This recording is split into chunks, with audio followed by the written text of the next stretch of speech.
I am a native Contra Costan, born and raised in Pleasant Hill, live there to this day with my family. So I'm very familiar with the county, with the creeks, spent many hours in Grayson's Creek, or Grayson and Murderer's Creek as a child.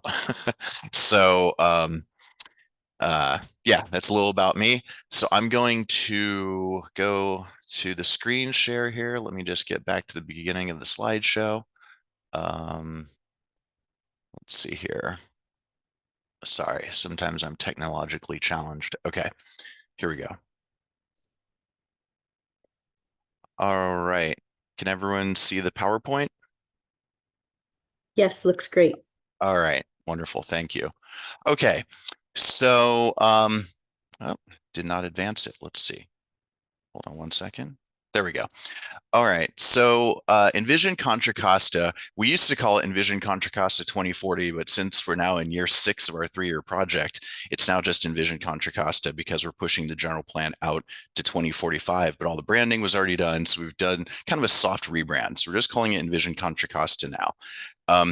When the Board of Supervisors directed our department to update the general plan back in 20, well, they directed us to update the general plan back in December of 2017, and we really started substantive work on it in September of 2018. Took a while to get a consultant on board, that sort of thing. But when they gave us that instruction back then, they said, okay, update the general plan and the zoning ordinance. And then as we got into the process a little, we added the climate action plan. And those documents will be covered by an environmental impact report. And the whole thing together is Envision Contra Costa. So a little more about these documents. We see 3 esteemed former presidents here. And the reason is the general plan was adopted during the administration of George Bush 41. The climate action plan during Barack Obama's administration. And on the right, we have Harry Truman, who, as we all know, was president at the end of World War II. And that's when our zoning code was adopted, 1947, just after the war ended. And the general plan and the zoning ordinance have never undergone a comprehensive update in all these years. The climate action plan, being a little bit newer, is being updated now. It just celebrated its 9th birthday, but so that's how old these documents are that we're dealing with. And as you can imagine, the way people look at the world is different than it was in the 40s or the 90s, and the way we look at development is different. We had the era of sprawl and single family development all over the place, the car culture, and we have come full circle with planning to now understand that you can't just keep building that way and expect to not have some major environmental issues. So those are the 3 documents that we're updating. So for those of you who don't know what a general plan is, it's sometimes referred to as the blueprint or constitution for development. For local planning. Each jurisdiction must have one. So every city and county in California is required to have a general plan. And it's the highest land use planning document that you have. So all of your zoning has to be consistent with your general plan. Your specific plans have to be consistent with it, and all of your decisions for subdivisions and use permits and rezonings and all the other things that we do as planners have to be consistent with the adopted general plan. So, it's a document that on one hand is visionary and aspirational. This new general plan is going to look out 20 years. So we need to be looking to the future, but also considering the issues of today and having practical solutions for what's going on now. And so it balances growth, conservation, quality of life, issues like that. And it contains, this is a big document. This one, I think, is around 300 pages, if I remember correctly. Actually, the PDF is 500 pages. I don't remember how many are the appendices, but it's got background and context, contextual information. It has maps and diagrams, and then goals, policies, and actions are sort of the meat and potatoes of it. So when the board instructed us to update the general plan, they also said, we want you to weave these 4 themes throughout it. And here they are: environmental justice, community health, economic development, and sustainability. The existing general plan is essentially silent on all of these, One of them, environmental justice, is required by state law to be in your general plan now, but the other three are not. But especially with community health, we have a group at the county called Pitch. It's the planning integration team for community health, that's existed for a while, and really part of the main job of that group is to talk about how the built environment does affect people's health and try and have better outcomes for health wise when it comes to our planning and our public works infrastructure projects. So the general plan contains several chapters that are called elements in state law. That There's actually 7 required elements: land use, transportation, housing, safety, conservation, and open space are the 7 required elements. You're also allowed to add other elements as you see fit, that are relevant to planning in your jurisdiction, and you're allowed to you don't have to have them. You don't have to have the elements be discrete chapters as they're listed in state law. You can take them apart, put them together. You can organize it however you want, as long as the required content is there. So these are the elements that will be in the new county general plan. And as I mentioned, the board instructed us to weave those four themes throughout the whole thing. And it makes sense, because when you take something like economic development, there's a land use component to it, and there's a transportation component to it, and there's a housing component to it. And so it doesn't live in any one of these, nor do any of the others. So that's why they're addressed throughout the elements. So as I mentioned, there are many, many maps and diagrams in the general plan. Most people, if they've ever dealt with the general plan, have seen this map. So this is the proposed land use map of Contra Costa County. The general plan, our general plan, only applies to the unincorporated areas. So that's why the cities here are all grayed out. So the 19 cities in the county each have their own general plan. So there are 20 different general plans in the county. They make all their own planning decisions. We have no jurisdiction over them. They have no jurisdiction over us in that matter. And so all the different colors on this map are different land uses. And you can see the legend down at the bottom left. And as you also can see, most of the county is outside the urban limit line, and rural, agricultural, parks, those sorts of land uses that are low intensity, not urban. You can see various communities like Discovery Bay way out there toward the eastern edge of the county, Bethel Island, Alamo, Saranap, North Richmond over on the west side, Crockett and Rodeo in the north, along with Bay Point.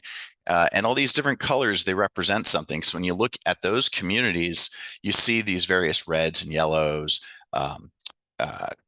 orange, purple. These are the different land uses that you find in a community. So housing of different densities, industrial uses, commercial uses, that sort of thing. Probably the biggest change on this land use map, we've actually reduced the number of land use designations. We're trying to streamline things, cut some of the bureaucratic red tape. So instead of cutting the county up in all sorts of little pieces with these designations, we've reduced it by about a third. And we now have several mixed use designations that you can see in kind of the pinkish colors, and we're going back to building communities the way they were built before World War II. Not everything separated and only accessible by car, but having uses mixed, more accessible through walking, etc. And also, you'll notice that the residential designations in the existing general plan, we have single family residential, say low density or medium density, and multifamily residential, medium density, et cetera. Now it's just residential. We're getting rid of the single family and the multifamily names because they're not going to work well going forward in the 21st century. And I can get into that whole thing if we want to later, or if we want to in the Q&A. But anyway, this is the land use map for the county as proposed. And then, as I said, the goals, policies, and actions are sort of the meat and potatoes. So this is a short explanation of what all these are. So, goals are goals. It's what you're trying to achieve, right? An end statement. I mean, personally, it could be, save $1 million or send both kids to college. It's a lofty, thing that you're trying to achieve. And then Policies are the rules and the regulations and the statements that will guide decision making as we're trying to achieve those goals as the county. They're sort of the playbook, the rules of the development game. And then actions are discrete things that the county is going to do. So, for instance, adopting a specific ordinance to achieve something, or I mean, that's probably the best example. Or creating a specific program to maybe promote, say, you know, transitions to all electric appliances, things like that, almost like a checklist of discrete things that you can check off and say, yes, we have done that. So for our meeting today, for your group, the conservation, open space, and working lands element of the general plan is probably the one that's most relevant and most interesting. You can see here in the bulleted list the topics that are covered in that element: ecological resources and natural systems, water resources. Also in the public facilities services element, there's information or rather policy language about flood control and using natural and built systems to manage flooding in the county. So there's a little bit over there too that might be of interest, but here's what is in the conservation element. And then here's an example of the goals, policies, and actions. So you see, excuse me, the goal there, what we want to achieve. You see the policies. These again are sort of the rules that everyone's going to abide by as we review development. So for example, we look at number P9.6, where it says prohibit private development on Tule Island sand dunes and levee remnants. So if someone came into the county with a project that proposed private development in one of those areas, we would go, as we reviewed the project, our planners would go through and they'd come across this policy and say, well, it says right here, prohibit development on this sand dune, for example, where you're proposing something. So we're going to deny your application. It's prohibited by the general plan. So that's kind of how these policies, work. And then there's an action at the bottom. I tried to find a page that had all three on it. And that action at the bottom talks about amending the zoning code to incorporate some specific requirements related to marinas and docks. And of course, it goes on the next page with what they are. But so that's what it looks like in the general plan, the goals, policies, and actions. So the four themes, I want to talk about those a little more. So we'll start with sustainability, and these are just really high level summaries of what we're doing with sustainability. So sustainable land use and transportation. I'm sorry, I'm gonna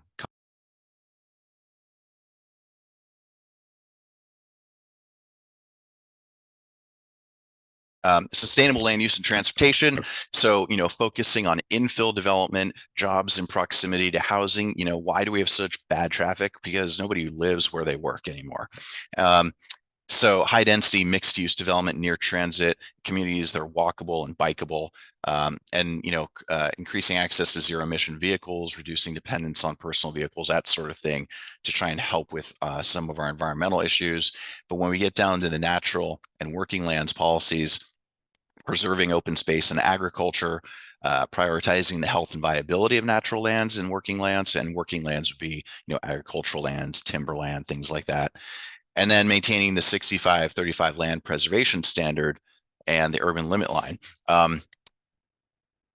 Some of you may or may not know that the voters of this county have established an urban limit line, and roughly 2/3 of the county is off limits to urban development, and that counts for the cities too. So, and there's sort of an implicit understanding in all that, which is that if 2/3 are off limits, then within the remaining third, development has to happen, and it has to happen at the intensities necessary to sustain, our society now and going forward. And that, as I think a lot of you are hearing in the news, means lots and lots of more of housing that is at much greater densities than what we've been seeing in the past. Here you go. Here's a map of the watersheds of Contra Costa County, that which is in the conservation element. We believe we have these right. If anyone here can provide any info subsequent to this meeting, any refinements, if you see something that doesn't look correct, we are certainly happy to consider it and maybe make map changes. Um, and another, some more of the conservation part of it. Here's the priority conservation areas in the county. A little hard to see here. I think we're gonna increase the saturation of that green to make this one pop a little more. But you can see the areas in the county here that have been designated as priority conservation areas. Um, the next theme is environmental justice. This is a very complex topic, but essentially, planning for a century or so has not it has been used as a tool for discrimination and segregation, uh, sometimes very overtly, sometimes not so overtly. But between the actual regulations and then things like redlining and discriminatory lending practices and such, we have shaped a society where there are communities that really suffer from pollution, from lack of economic development. They really bear a disproportionate burden uh, compared to the rest of the communities out there. As I mentioned earlier, I'm from Pleasant Hill. Our house here has a covenant, a restriction on its deed. It says that only the property can only be owned by whites. And there's actually built into it a presumed financial penalty if it is sold or occupied to anyone who isn't white. You have to pay the four touching properties. I think it says $2,500 each, and that's in 1950. So that's a significant amount of money. So, this, when I say that there's institutionalized racism, discrimination, and such baked into a lot of this, I don't mean also just down south or places where someone might presume it happened. It is literally right here in our backyard, right here in Contra Costa County. So the state has said no more. We have to reverse this. We have to address this issue. And the state created a tool called CalEnviroScreen, and it assesses every census tract in the state and gives it a score. And it's based on environmental factors. It's based on some social factors, but basically, if you have a score on a scale of 100, if your score is 75 or above, you are a quote disadvantaged community per the statute. We don't like that name. We call them impacted communities. But and here's a map of them in unincorporated Contra Costa County. And really, these impacted communities are what I said earlier, disproportionately burdened by especially pollution. So our policy language in the general plan is going to work on reversing all this. And one of the specific things that the legislation says is that you have to divert more of your resources to these communities. So we're talking about equity here as opposed to equality.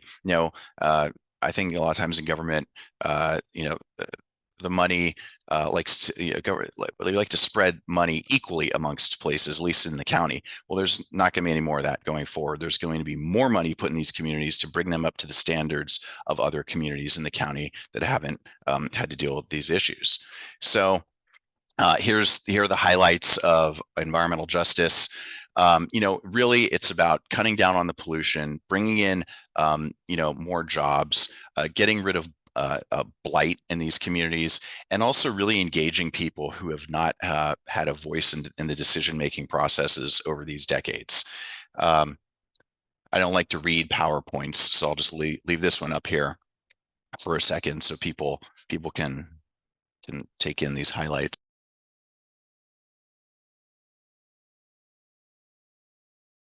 All right, I'm going to move on to economic development. Again, very closely tied in to environmental justice. Everyone needs a job. And so, the county has some really great things going for it. We have a deep water ship channel on our northern side and western side. We have two major railroad lines that go through here. We've got two airports that the county owns. We have all the bones for great economic development. And so we really want to begin taking advantage of that again and see redevelopment of the northern waterfront area of the county, the historically industrial area. bring, clean jobs, green jobs as they're called, to the county. And a lot of them, so that we reverse these commutes, so that people don't have to drive so far, and in turn create, greenhouse gas emissions and other environmental impacts. And also just it improves your quality of life, right? If your commute is 20 or 30 minutes instead of an hour and 30 minutes, if you can work close to home. So here are some of the highlights about our economic development policies. Also that includes job training, um, coming up with an economic development strategy for the county. So that's another example of an action item. Uh, Develop an economic development strategy. Right now we have a pretty bad jobs housing imbalance here. We are definitely sort of the bedroom community for much of the rest of the Bay Area. And at the bottom, streamlining permitting for businesses that benefit communities. So I think the next one is community health, so it's a good segue. But we have communities, and some of those impacted communities, that don't have basic businesses like a grocery store. Here in Pleasant Hill, I think we have four Safeways, for example. But you go to some of these communities, there is no grocery store, there's no market, there's no place to buy decent food. And so when we talk about streamlining permitting for businesses that benefit communities, well, it should be easy to open a grocery store in a place like that. It should be open or easy to open all the types of businesses that are there to meet people's daily needs. And so that's, the first bullet point here. You know, Getting more parks and open space out there.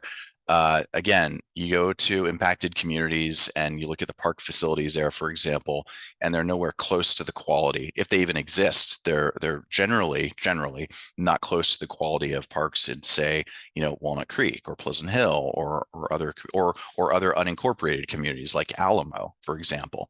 So more opportunities for people to get outside and be physical. And then these things that tie communities together, culturally driven events, beautification, public art, all these things that a lot of places take for granted. We also really want to emphasize, and this is countywide, this part of it. It's not just in impacted communities. The county has just never put emphasis on these things through its planning regulations and rules. So bringing all this to communities is something we really want to focus on. So, that's a high level overview of the general plan. I did want to go into the climate action plan, and actually there's another, one of my colleagues, Jody London, is really the expert on this. I'm the project manager for the whole thing and the general plan part of it especially, but Jody is really the CAP expert. But again, excuse me. Um, a climate action plan is a plan to reduce your greenhouse gas emissions. So in this case, the county's plan again was adopted in 2015. It's due for a change, due for an update because of new targets set by the state, many changes in technology and our understanding of climate change. So um, we were told actually by our consultant that it would be a very good time to update this document as well with the general plan and the zoning. So the CAP includes goals for reduction of greenhouse gas emissions and strategies to achieve that, and it'll also help to streamline environmental review of certain projects that are consistent with it. These are the CAP goals, so similar to the general plan, it has several goals. Here they are. I'll give you a second to take a look at those.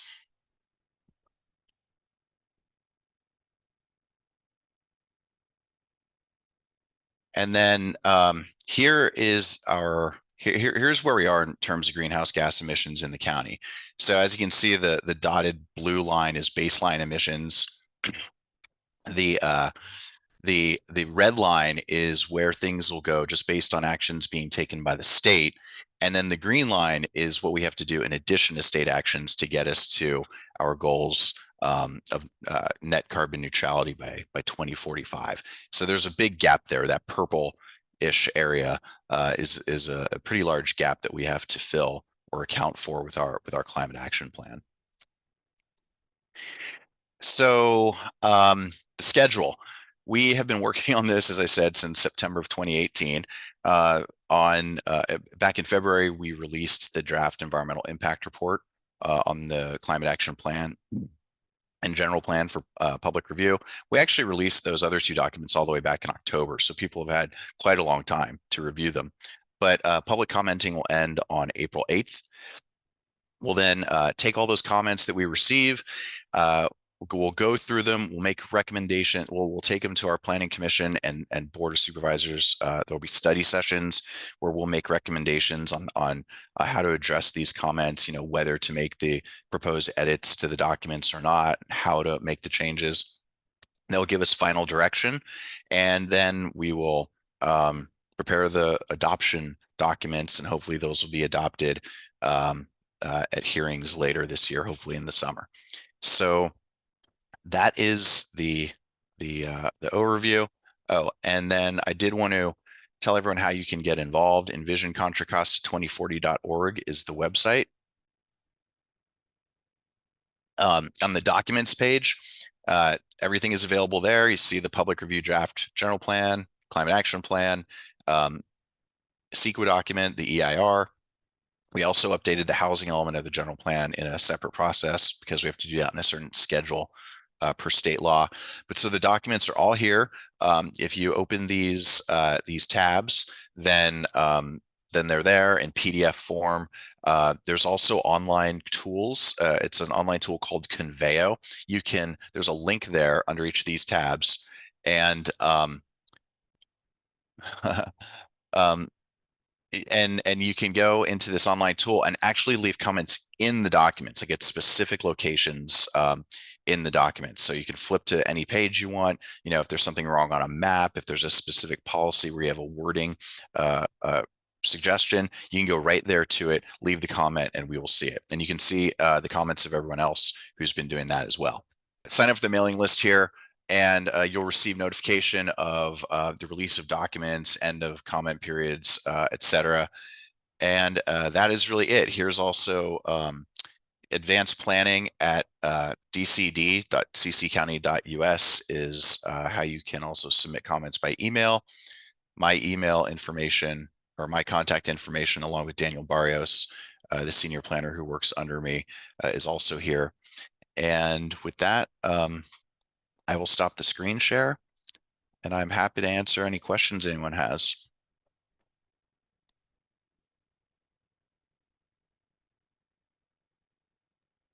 All right. Well, thank you so much. That was an amazing presentation.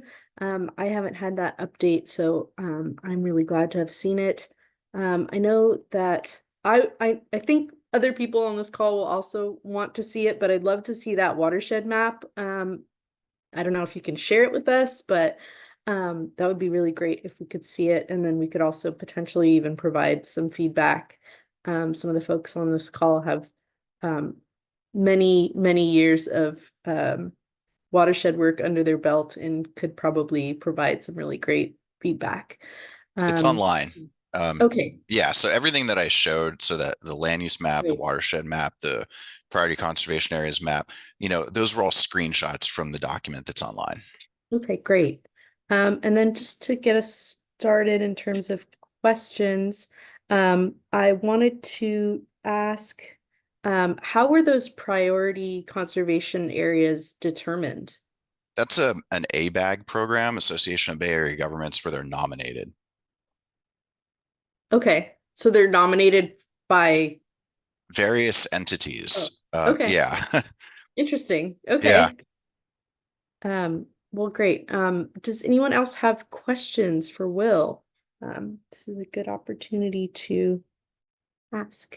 Heather.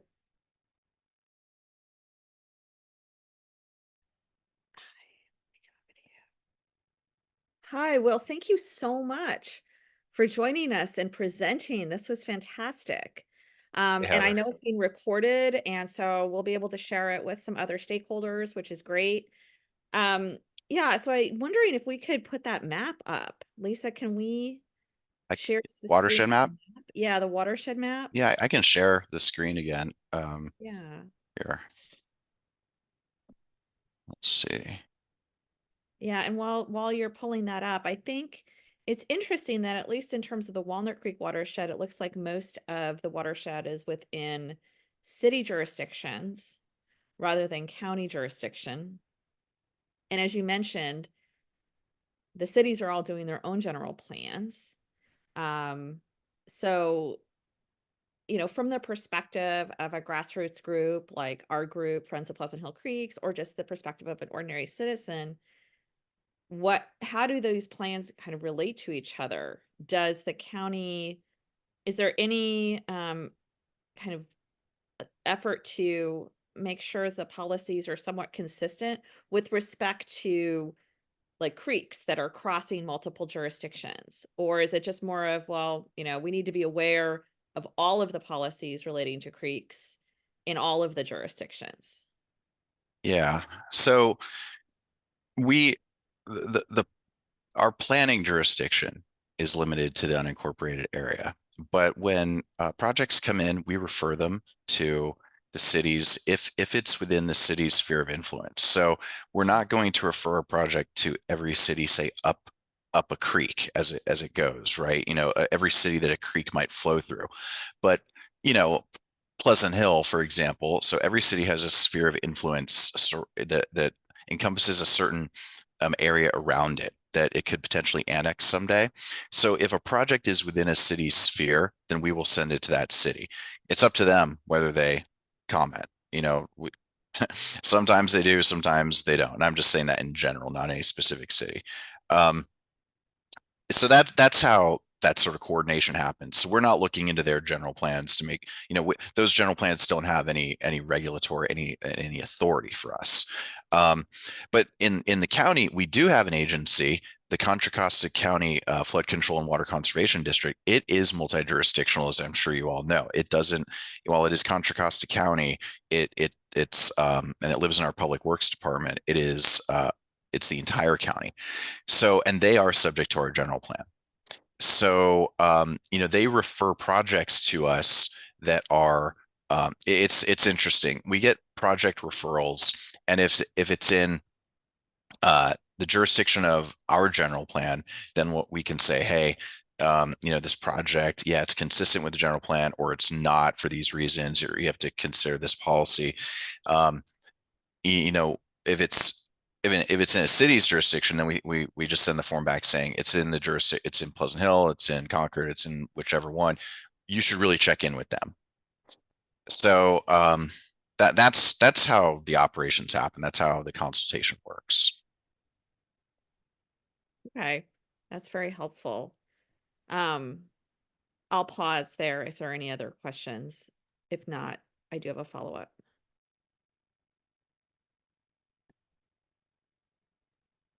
I do see a couple of issues with this map, so maybe we can talk about it some other time, but I have some folks in the Walnut Creek watershed who would probably be pretty upset to see the Mount Diablo Creek going all the way out to Sassoon. And so, yeah, but we can talk about that offline. Yeah, I mean, I think that's exactly why we really appreciate Will coming to Yeah. with us, because we will be providing comments, I think, as the Walnut Creek Watershed Council. Yes. And we'll definitely take a good, a close look at the map. And also our supervisor, Ken Carlson, who represents our district, has encouraged a lot of the creek groups and local environmental groups to participate in this commenting process as well. So we've definitely we're focused on this. Yeah, I, so just I was just gonna say, sorry, Heather. I'm gonna share another map because that's the watershed map, but there's another map too. I think we have a map of just creeks and drainages in the general plan. I know we have it in our GIS. I don't remember if we replicated it by itself, because the map you just saw has creeks on it and drainages. So I'm gonna look for that as you're asking your question, and if I find it in here, I'm gonna share it. yeah, and on that note, I know that obviously the flood control district, and we've got several folks here from there, of course, are very folk, know where all the creeks and drainages are as well. So hopefully through all of us, putting our heads together, we'll come up with a consistent set of maps. I think it's really important. Yeah, so as I mentioned earlier, I'm chairing a committee of the Walnut Creek Watershed Council that's looking at restoration opportunities throughout the whole watershed. And this is connected to a larger watershed restoration planning process that is being led by Flood Control District and the RCD and the WCWC. So as we're looking at those opportunities, I think it will be helpful for us to have in mind these proposed policies, goals, and I'm sorry, what was the three Goals, policies, and actions. goals, policies, actions, right? So this might be more of a comment than a question, but I think as that planning process rolls forward, at least I want to make sure that we're mindful of the goals, policies, and actions of the county. And hopefully they'll be, supportive of the overall goal of restoring our creeks and watersheds. And we're really thinking about that broadly, Will, because, for example, it doesn't include kind of a public access component, encouraging community health through connection with nature, trails, etc. So I think those overarching themes that you were talking about really, intersect with this restoration planning process. So maybe the best way for us to coordinate is to highlight some of those goals that we're working on in our comments to the plan that you're working on. I guess that's one way to look for synergies and relationships. Are there any other ways where we can be supporting the goals of the county general plan through our process, advancing those wonderful goals, while at the same time looking for opportunities and suggestions where the plan can support our process? Yeah, I mean, we definitely want to hear any suggestions for refinements and anything that we may have missed. Now, I'm not going to suggest that we know everything or we're comfortable we've covered everything, but I think we're somewhere in the 140s in terms of meetings now on this project, whether sponsored by the county, like community meetings or planning commission or board of supervisors, or meetings like this where we've been invited to speak. So there's been tons of outreach at this point. So, and we will meet with anyone. We've met with literally the Western States Petroleum Association and the Crockett Lions Club, and like everyone in between. So, we feel like we have not turned over, looked under every stone, but many, many of them. But yeah, I mean, any comments you have, any refinements, some of the things you were talking about. Yeah, I'm just looking at policy 5.1 and the conservation element, support protection, restoration, and enhancement of creeks, wetlands, marshes, sloughs, and tidelands, and emphasize the role of these features in climate change resilience, air and water quality, and wildlife habitat. I mean, that's a very broad policy statement, right? But the existing general plan is a mess. And I am very willing to denigrate it because it's got so much redundancy. If you were just word searching there like riparian, and it comes up over and over and over again, but it's like incohesive, the policy guidance. So, it's not a more is more thing. We've actually taken the less is more approach with this, but less that is understandable, gets to the point, addresses the issues. So, any refinements you have certainly are wonderful. You mentioned one that is particularly, I shouldn't say difficult, but it requires nuance, and it's the balance between protecting areas like creeks and riparian corridors, and also allowing public access. Because there are some people out there who just think it's hands off, just leave it in its natural state. But I went to school University of Colorado in Boulder. And the Boulder Creek path that goes right next to the creek is a really incredible piece of public infrastructure, that everyone uses. It's beautiful. I would say it enhances the creek area, doesn't, detract from it.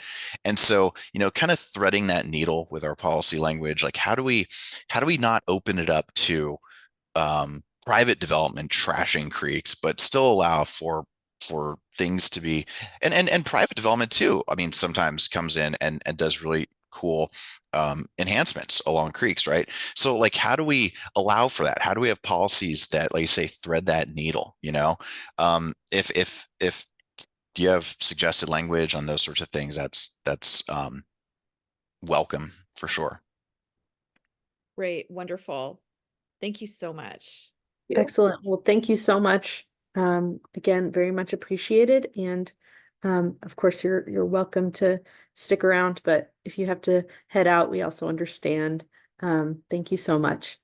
So I think that we can move on. Our second speaker today is Blake Roberts from the Delta Protection Commission. Thank you so much for being here. And you should be able to share your screen. And yeah, welcome. Well, thank you very much. Just a moment, I'm gonna just share my screen. Okay, hopefully you can see that now. Okay, yeah, here it is now. My name is Blake Roberts. I'm with the Delta Protection Commission. I'm program manager. My primary responsibility is the National Heritage Area. And so I will be talking a little bit about that today and giving you a little bit of an update and how it's related to the work that you do. I am not from Contra, Costa County. I did not grow up in California, but I do have a couple connections. One is that before I was born, my dad worked on Rossmore Leisure World, as it was called back in those days.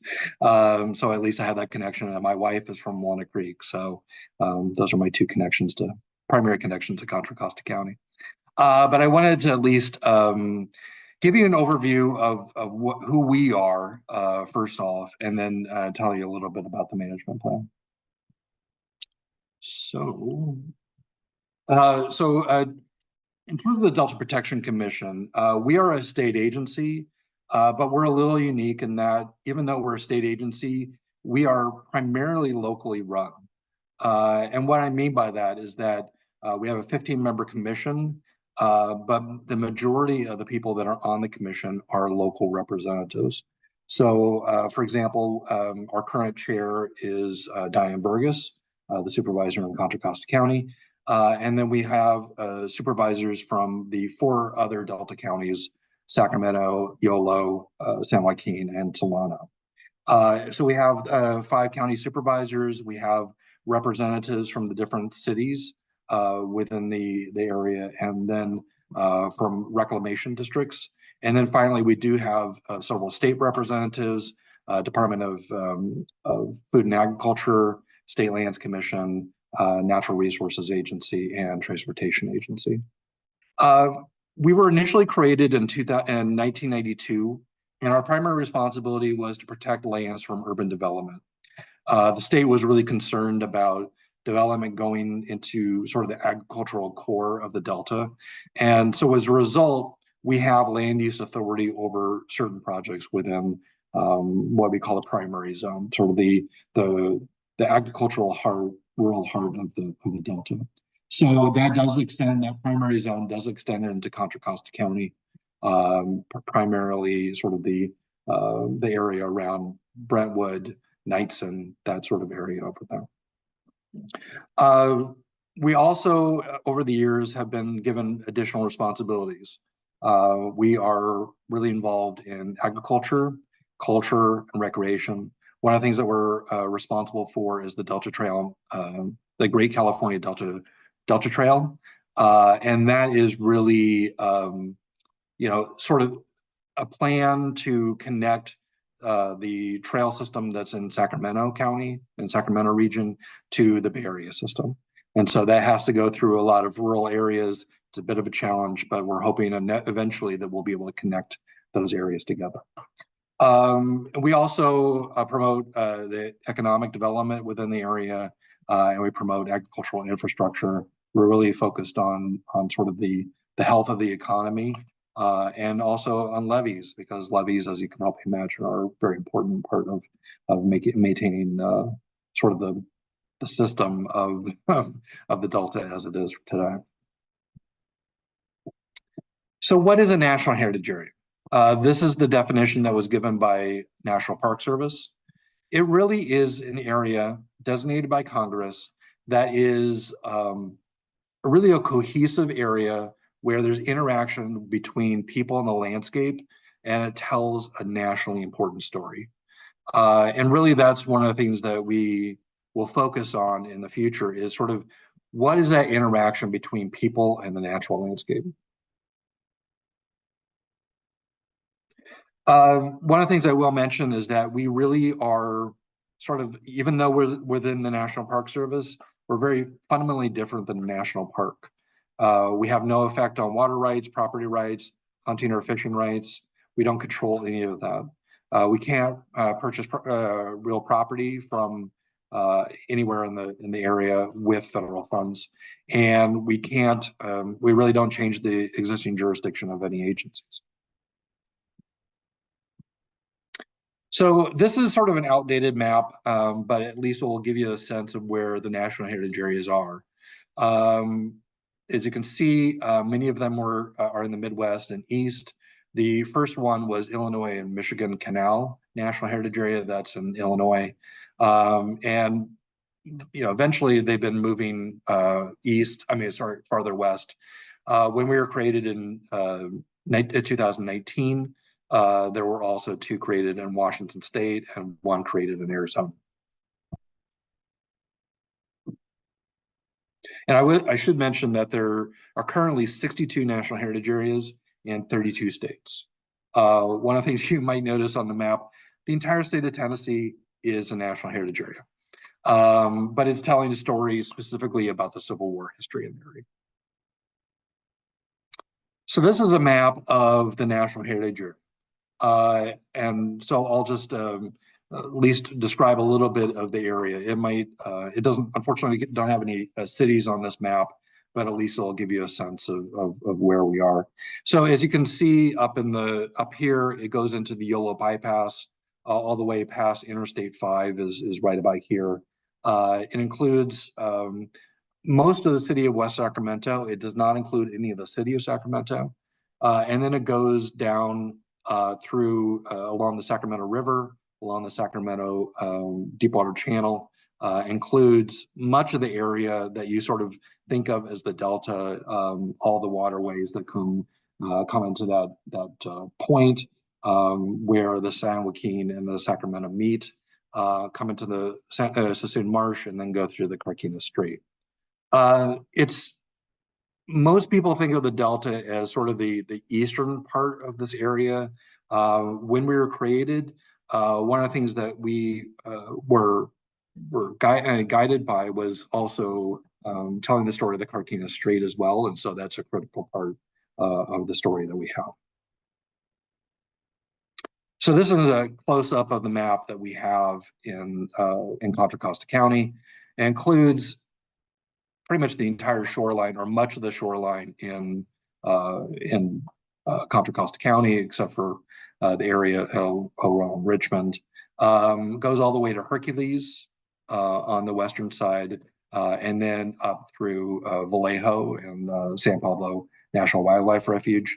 I don't know why. Well, actually, I do have a clue why, but we are not, the Mare Island is not included in the National Heritage Area, which is a bit of a, well, it's a bit of a pain for us. But at the same time, we also recognize that these are boundaries on a map, and they don't really affect the stories that we need to tell. So even if we go outside of those boundaries, we're willing to do that if it really is important for the stories that we're telling. So we were created in 2019. When we were created, one of the things that we were responsible for doing was to create a management plan. And we were created on March 12th, 2019. So just just a couple days over 5 years ago. One of the things that we were responsible for in that act was to submit the management plan to the Secretary of the Interior, and we have a 5-year deadline for that. So guess what? We just submitted a couple days ago. So there are 5 primary goals within the management plan. The first deals with interpretation. I'm not quite sure how familiar people are usually with interpretation, but really this kind of focuses on what are the stories of the area, what stories do we want to tell, and how are we going to tell those stories, whether it is through programming, through signs, through museums, however we plan to tell those stories. The goal 2 deals with resource stewardship. And there's a lot of things that we focus on under resource stewardship, primarily the built environment, although we do focus on the natural resources as well. One of the things we realize is that there is a lot of people, there are a lot of different agencies involved in natural resources protection. So we're more focused on sort of the educational element of the of natural resources as opposed to actually doing yes, and thank you, Heather. I will post a link to the management plan. But one of the things that we're really focused on is more telling the story of how people relate to natural resources. Goal 3 deals with tourism and economic development. We realize that that is something that's a little challenging in some parts of the area. As you may know, coming into some areas, it's really challenging to drive around because everything is on levee. All the highways are on top of levees, and as a result, you can't expand those roadways very much. So one of the things that we were, that people had a concern about was how is this going to affect tourism? I mean, how will tourism affect our existing quality of life? And so one of the things we were really trying to pay special attention to was how do we focus on how do we focus on making sure that tourism comes in, that people spend their money within the area, but they also don't damage the natural resources and the quality of life that's in the Delta. Goal 4 deals with our partnership network. Really, national heritage areas are really focused around partnerships. That is really how we get the job done in terms of many of the things that that we work on. So as we move in the future, we are definitely focused on what are those partnerships that we have existing, what partnerships can we, what other partners can we reach out to, and what things can we accomplish together. And then goal 5 deals with governance. One of the challenges that we have, well, I should say, one of the benefits that we have is that we're a state agency. One of the challenges that we have is that we're a state agency because obviously we have a lot of stability. We have an existing funding source, but at the same time, we also have to deal with some of the things that happen with being in the state government and not having the ability to be as flexible as we would like sometimes. Most national heritage areas are actually run by nonprofits. We're a little unique in that we're a state agency. And so that will, that definitely is something that we have needed to think about is how do we operate the national heritage area moving forward. The Delta Protection Commission is called out in our legislation as being the local coordinating entity. And so in order to change the local coordinating entity, you would have to go back to Congress. And so obviously that's not really an easy task to do. So I wanted to talk a little bit about the stories first that we plan on telling. Then I'll talk a little bit more about the strategies and some ways that we could potentially work together in the future.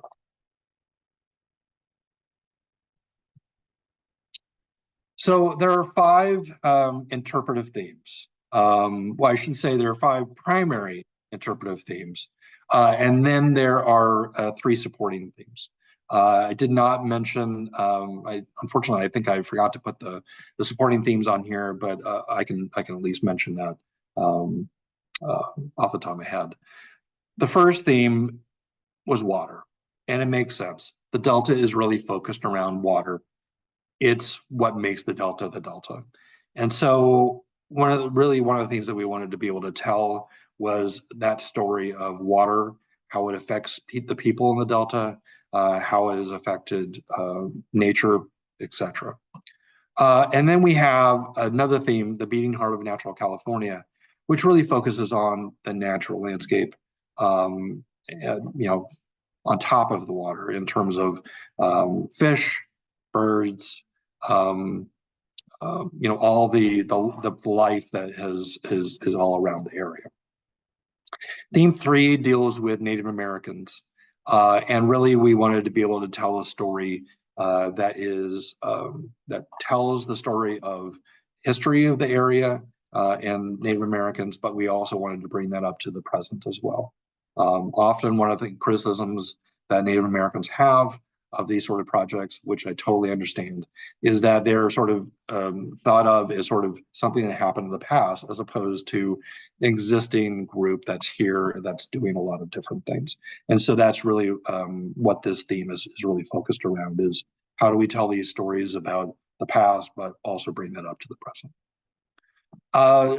Theme 4 really deals with the changes that happened with American settlement in the area. The change to agriculture, the extreme changes to the physical landscape that came along with agriculture, and also some of the things that happened as a result of that. Caterpillar got started in Stockton, in part because of the challenges of working in the Delta landscape in terms of agriculture and earth moving in the Delta. And then theme 5 deals with the cultural influences of the Delta, all the different immigrant groups that have come through the area. And so that's really one of the things that we wanted to focus on. It's something that's unique to California and the Delta, and we really wanted to be able to separate ourselves from other natural heritage areas in terms of those stories that we tell. The supporting themes are sort of related to the primary themes, but we thought that they really needed to be thought of differently. One was military history. There's a lot of military history in the Delta, from Camp Stoneman in Pittsburgh. You also have Byron Hot Springs, which was an interrogation center during World War II.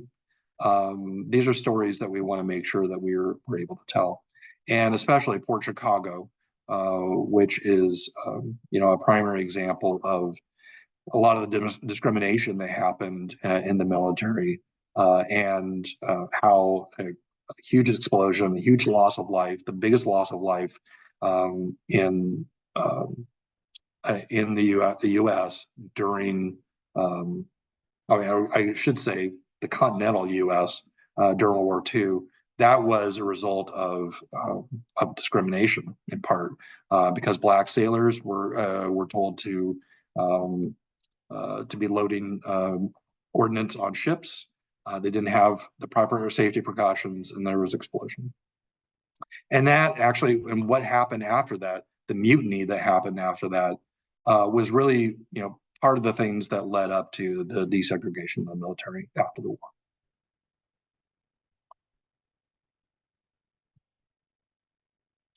So I wanted to focus a little bit more on the themes. One is obviously water. We really wanted to be able to tell a lot of stories around water. One is obviously the big water, the challenges of managing water in a state that doesn't have water. And then also telling a story about how the Delta, the Carquinez Strait, became a very important water highway during the original settlement of California.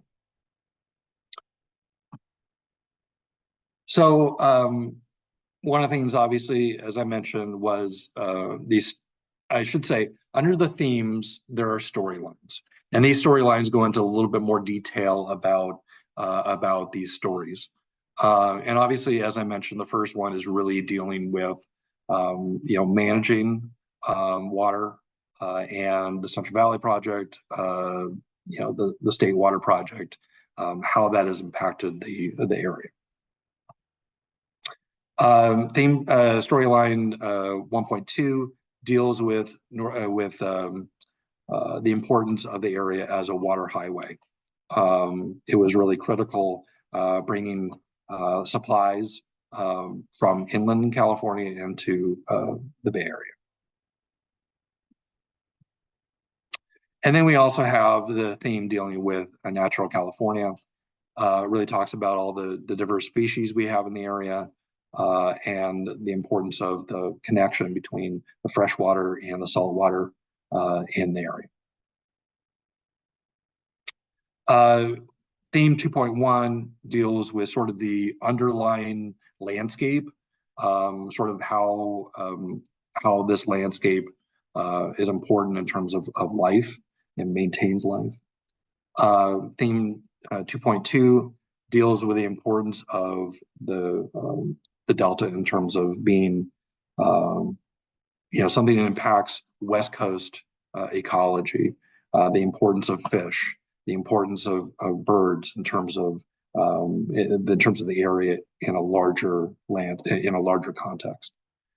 2.3 deals with robust fisheries. There was a lot of robust fisheries at one point, and obviously a lot of the issues that have happened in terms of the decrease in fish over the years. The next storyline was something that I don't think is not really well known, was sort of the impact of hydraulic mining on the Delta and how it really changed the area fundamentally. It really forced a lot of silt downstream, affected the water table in the area, and then also became an important part of lawsuits that happened as a result of that. As I mentioned, theme 3 deals with Native Americans in the area. One of the things that we wanted to be able to tell was sort of what happened prior to European settlement, the importance of, really how California was distinct from other areas of the country in terms of the diversity of the different tribes in the area, and also the complexity of the societies here. And then obviously talk about all the things that happened when Spanish, the Mexicans, the Americans settled in the region, and the disease, the genocide that happened during that time. So I'll just highlight the first two storylines in theme 3. One is really this idea of the interaction between people and the landscape and how important that is for Native Americans. 3.2 talks about management of the area and how tribes manage the area historically, and how they are being asked to help with that now through traditional ecological knowledge. As I mentioned, theme 4 really deals with the change to the landscape that happened. And so one of the themes that we have deals with sort of that transformation of wetlands into farmland. And then obviously the challenges that have happened because of that. All of the challenges from decreases in fish life, in terms of the issues that have subsided, all those issues that have happened due to reclamation. So those are sort of the themes of that I really wanted to highlight. There are more storylines, but I really wanted to focus on those specifically because I thought you would be particularly interested in those. So what are the strategies that we have? We, as sort of Will was mentioning earlier, this is set up in a very similar way to a general plan. We have goals, the overarching goals, then we have objectives, sort of what we hope to do, and then the strategies that are really meant to achieve those objectives. So really one of the things that we're doing is that we're trying to reach out to different partners in terms of how do we develop interpretive programs? How do we what media can we use to tell these stories? And we realized that that there's a lot of opportunity within natural landscapes to tell these stories. We have had the opportunity to work very closely with East Bay Regional Park District, and Mike Moran has been a terrific partner for us, and really has been very helpful. And so one of the things that we've been doing is really talking about what ways can we tell these stories at a park level or at a natural landscape level. Technical assistance. Really, one of the things that we're talking about here is what contribution can RCDs or other agencies help in terms of being able to tell these stories. What technical assistance can they provide?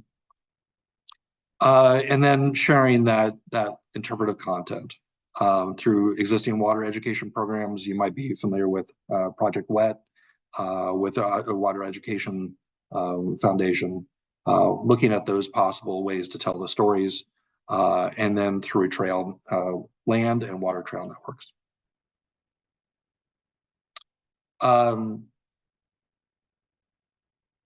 This really is focused on conservation strategies. What are things that we can do to tell the story about conservation strategies, environmental issues in the area?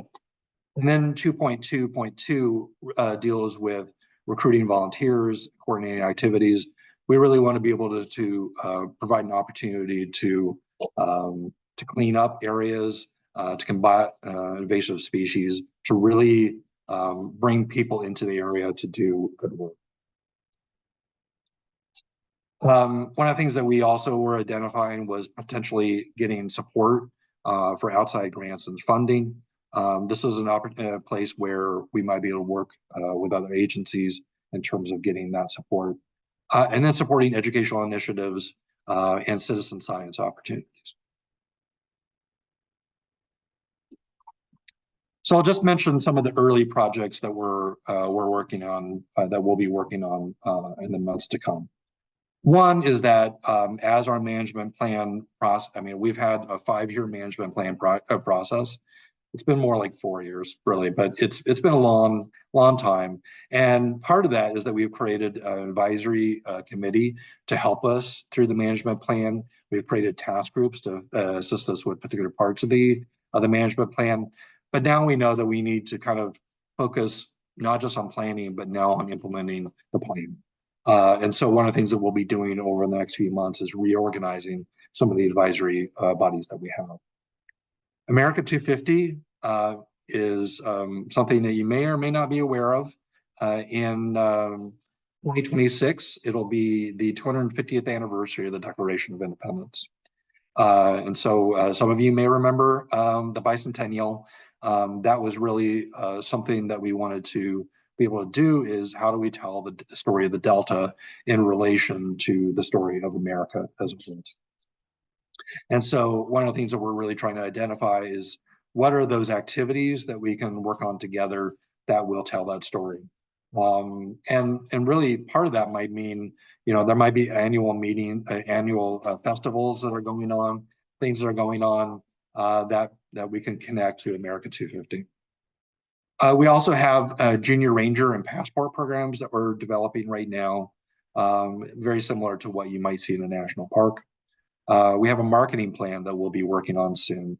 We have an existing website called visitcadelta.com that needs to be updated right now. We also need to put a lot more information on there about the National Heritage Area. These are things that we will be working on after the completion of the after the completion of the marketing plan. We're also working on putting up signs to welcome people into the National Heritage Area, that tell people where to go within the National Heritage Area and what things are important about the National Heritage Area. And so if you have driven through Sacramento, you might have seen a few of these signs already. There's a sign on Interstate 80 if you're going up to Tahoe. That's right before the start of the Yolo bypass. So when you're driving past Davis all the way to Sacramento, just look over to the right, and eventually you will see a brown sign advertising National Heritage Area. So we're hoping to put in more of these signs as time goes on. Caltrans has been interesting to work with, I will say. Just leave it at that. We have a annual conference that we have been doing every year, except for this most recent year, called the Delta Heritage Forum. This is a one-day conference that allows us to talk about different topics. There are panels that talk about the history of the area. There are panels that talk about projects that are coming up. This is really an opportunity for a lot of different partners to come and be able to talk about things that are important to the area. Operation Pollination is a project that got started in other national heritage areas, and this is something that we would like to bring into the Delta as well. Really focused on what things can we do to encourage habitat for pollinators, and that's really something that we're trying to do is trying to identify those opportunities to work together with other groups. Grants are something that we're hoping to do. Currently, we are getting we're getting some amount from National Park Service, but as we finish up the management plan, that amount is supposed to increase significantly. Currently, we're receiving about 150,000. We're hoping to increase that to about 400 or 500,000. And part of the things that we'll be doing with that money is granting that out to different organizations. So in terms of the management plan schedule, couple of the first things happened just in the last week. Our management plan was out for public review, and then our commission considered and approved the plan last Thursday. And then we had a very busy weekend trying to finish up the management plan, get that submitted to National Park Service on Tuesday. So I'm now recovering from that just a little bit. Right now, National Park Service and the Secretary of the Interior have a 6-month period to review the plan and to look it over, make sure that there are no concerns that they have, and then we will be getting that back probably in September. And when that happens, one of the things that we'll be really focused on is what things we can do to finish up, deal with any comments that they have, and then we can do a final approval of the plan. The Secretary of the Interior formally signs off on the approval of the plan. So obviously we kind of need to do whatever they ask us to do. So that's really what the schedule is right now. We are, as you can probably imagine right now, I'm sort of shifting from planning into implementation. This is really one of the things that we're hoping to do in the next few months, is to really start having conversations with potential partners and talking about things that we can work on together. So with that, I think I will put the management plan into the chat. I'll put a link to the management plan. That is the most current version is the public comment version that went up in early February, but pretty much most of the information on there is similar to what was submitted on March 12th. And with that, I will answer any questions. Thank you so much, Blake. This is fantastic. I'm really glad to hear. Well, first of all, congratulations on getting through last week. It sounds like it was a doozy. It's been a busy few weeks, I will say. Yeah. But yeah, so I know I have a couple of questions and things I'd love to talk to you about, but I want to open it to the group first. And it looks like Heather has something for you. Yes. Hi, Blake. Wow, my head is spinning. I know, it's a lot to deal with, isn't it? Yeah. This is a lot. It's awesome. I'm sorry I didn't know about this earlier because we missed the opportunity to provide input to your plan, but I'm sure there are other ways that we can There will be, yes, yeah. share ideas or thoughts. I just signed up for the newsletter, so I'm excited to see your updates. So a couple things. First of all, a million years ago, I was an intern for the Department of the Interior at the Office of Environmental Planning and Compliance. I really enjoyed working with all the different bureaus. So it's exciting to see this new initiative. From the perspective of the Friends of Pleasant Hill Creeks and my role with the Walnut Creek Watershed Council, I think the nexus of our activities is at the mouth of Walnut Creek, which flows into, this is where Walnut Creek Watershed flows into Sassoon. So I think that section is included in your map.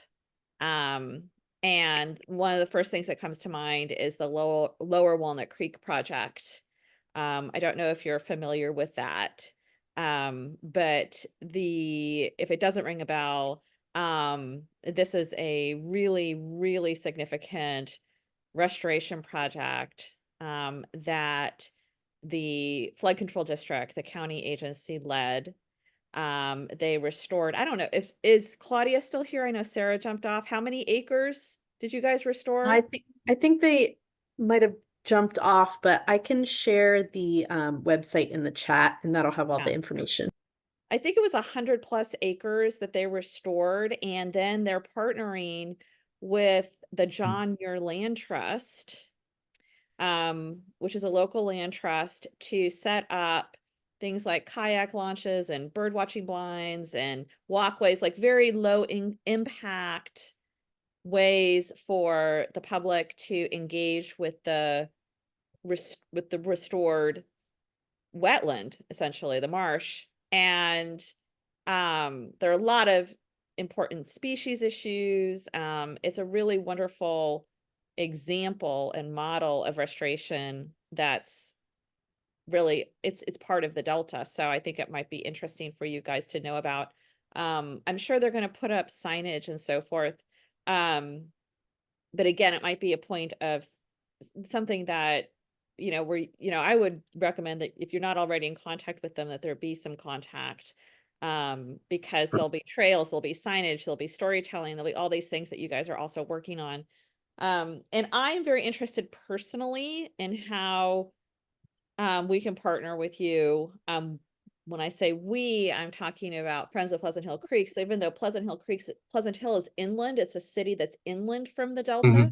We're kind of landlocked in the center of Contra, Costa, but we have all these connections to the Delta through our creeks.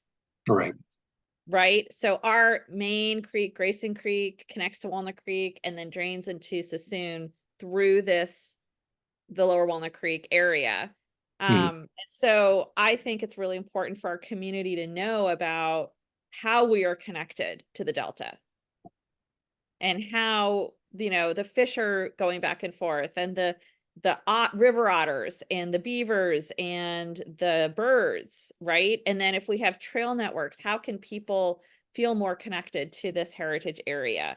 So anyway, that's kind of my initial reactions. And I think that there are a lot of opportunities to partner especially through that interface between Sassoon and the outflow of the Walnut Creek, which is the main creek that we're all connected to.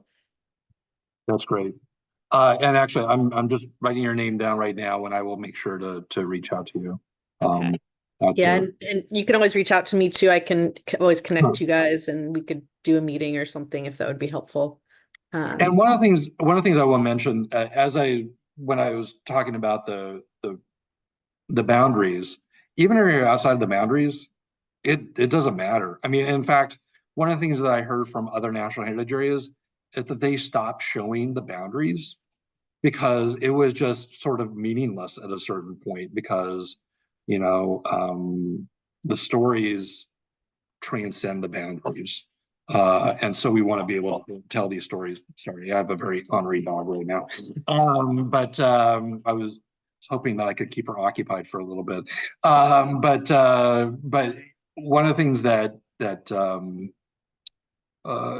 we want to be able to do is to tell these, how do we how do we have people outside of the area interact with the National Heritage Area in general, and like provide the sort of a gateway into the region. And so it sounds like there's really an opportunity there. Yep. Thank you so much. Absolutely. Rebecca. Hi there. This is not Contra Costa County, but I'm just curious if any of the proposed area for the California Forever project up in Solano County is within your boundaries, and if you're taking a position on that or have been watching that. It's such a unique and controversial project. I was curious how it overlaps with you all. Yes. Sorry, just a second. I'm dealing with like my set. Just a second. Okay. Okay. No, I think my dog's just going to prefer to just stand at the door and bark. Yes, I will say that I don't think the proposed California Forever project takes place within our boundaries. The people that own that land do own the land within the area. And so and it's right next to the National Heritage Area. I will say that one of the things that we're doing right now is there is the Delta Protection Commission, and the National Heritage Area is part of our is one of the programs that we have. So I think that we will be providing comment about that project as part of being the Delta Protection Commission, but that won't necessarily be connected to the National Heritage Area.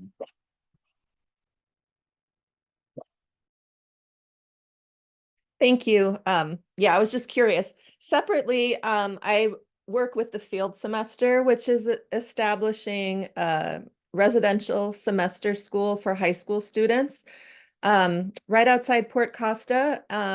And part of what they'll be doing is restoring the watershed.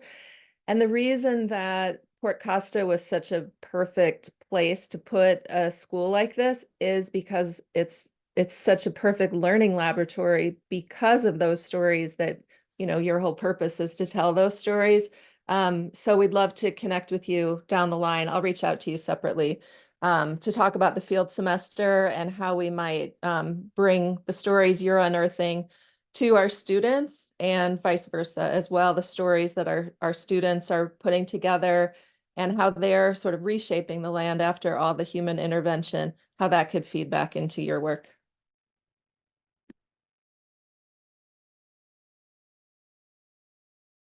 One of the things I will say is that I've been doing this job for 10 years and I'm continually learning new things. It's really amazing sort of the depth of stories that happen in the area, that many of which I wasn't aware of, even though I've been doing it for doing this for a long time.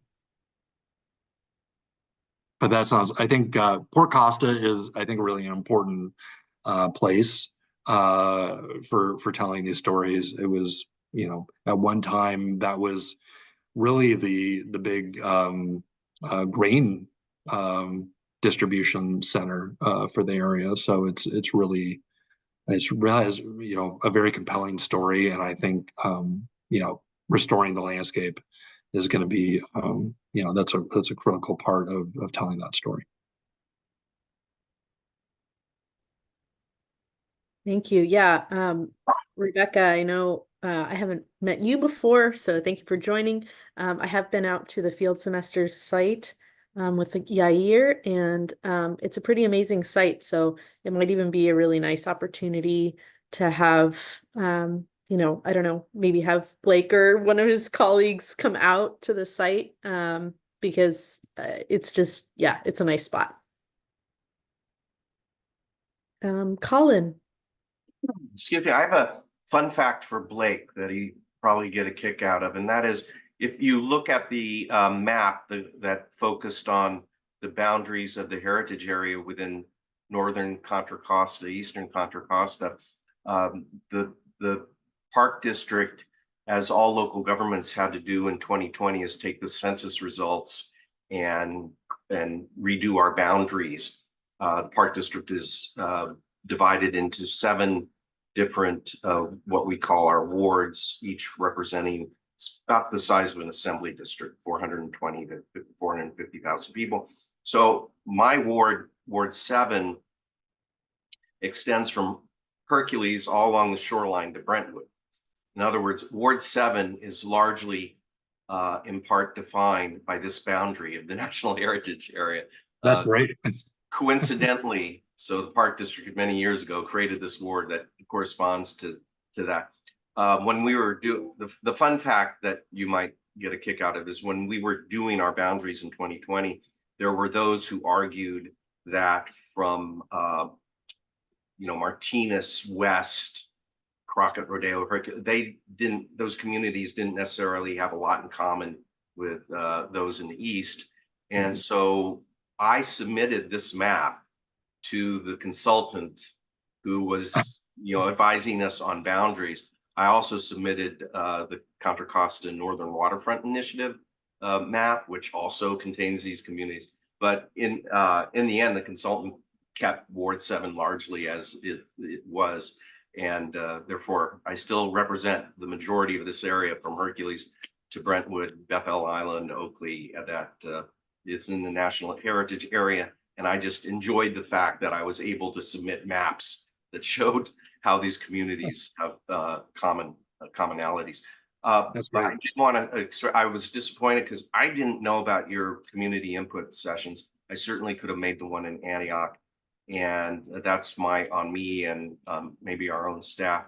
But I was happy to hear you're working with Mike Moran and others. There's obviously opportunities with the Park District that for highlighting the National Heritage Area that I don't think we do, the Park District does, because I'm very familiar with what our interpretation programs are currently at Big Break in Oakley, at the Antioch Oakley Shoreline Park, Bay Point, and certainly Rodeo at Lone Tree, and our park up there, and our shoreline in Martinez.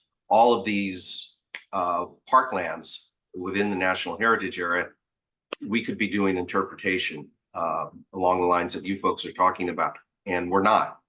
I do know we participate in the forum, and our planners attend that, or people like Mike Moran and Brian Holt have presented at the forums, so we're active in it, but we're just not, and that's something that needs to be remedied. And I'll just leave you with that thought, Blake, and happily. And I should be on the list. I thought I was on an email list, so I should have known about that, but didn't get a chance to participate. But that's what I would have said.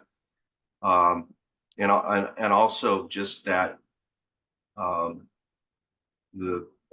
want to leave you with this thought, and it's basically lobbying, since I have you as a representative of Northern Contra Costa. The Delta Protection Commission, Delta Stewardship Council, and the Delta Conservancy Agency have all been involved loosely with a plan to develop Jersey Island. And yes, that plan, and I'm just lobbying you with all your connections to all of the above, that they need to be proactive and continue to follow what the Little Iron House Sanitary District, it's a small sewer district with an elected board for Oakley and Bethel Island. And they continue, now it's into the 3rd year, to support and keep contracting with a developer who proposes 400 high-end homes on Jersey Island, and a wild animal park and a hotel. And this falls in the category of you can't make these things up. To describe what is essentially insanity, and doing it over and over again, and having the leadership of Delta Protection Commission, Conservancy, and Stewardship Council all going to them and saying, that's never going to happen. in anybody's lifetime or any iteration of that. And they've been told that by all state, federal, and county regulators, but they keep pursuing it. So I just think it's collectively important for all of us to keep in mind that Jersey Island is at risk and needs to be followed. And ultimately, the state of California, through the Conservancy, in my mind, should own that island and assume its liabilities. There was an attempt, I think, in February 23, and the Conservancy was told by this little sanitary district that no, we have an exclusive arrangement with the developer. That to me was a scandal because they refused to consider this acquisition of that island that would solve everybody's problems. And it was because they had a development plan that was never going to happen, and everyone knows it's never going to happen.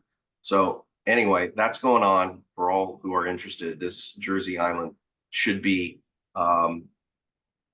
protected and restored as Web Track is being restored to something resembling the old Delta. And the Park District would like to do family camping in a section of it. And it would be yet another site for a lot of interpretation for the National Heritage Area. With that pitch, I'll shut up. Thank you. Well, and I know that we have been involved in that. You know, we've been talking to them about that project. So yes, it's yeah. I don't know if I should say that's not going to ever happen, but I think that's pretty much the gist of what we've been telling them. Yeah. Pretty much. No, that's not going to happen. The head of the commission said that, the head of the Conservancy said that, and the head of or the staffer that represented Delta Stewardship Council, Jeff Henderson, basically. Yes. Yeah. No, that's not going to happen. So, let's go in some other direction.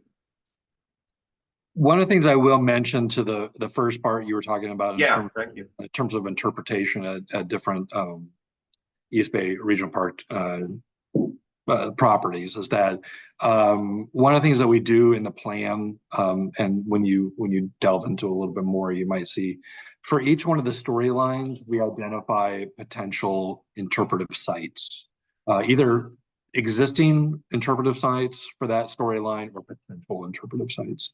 And I know that we pretty much identify all the regional shorelines as part of that and other parks as places that we want to tell those stories.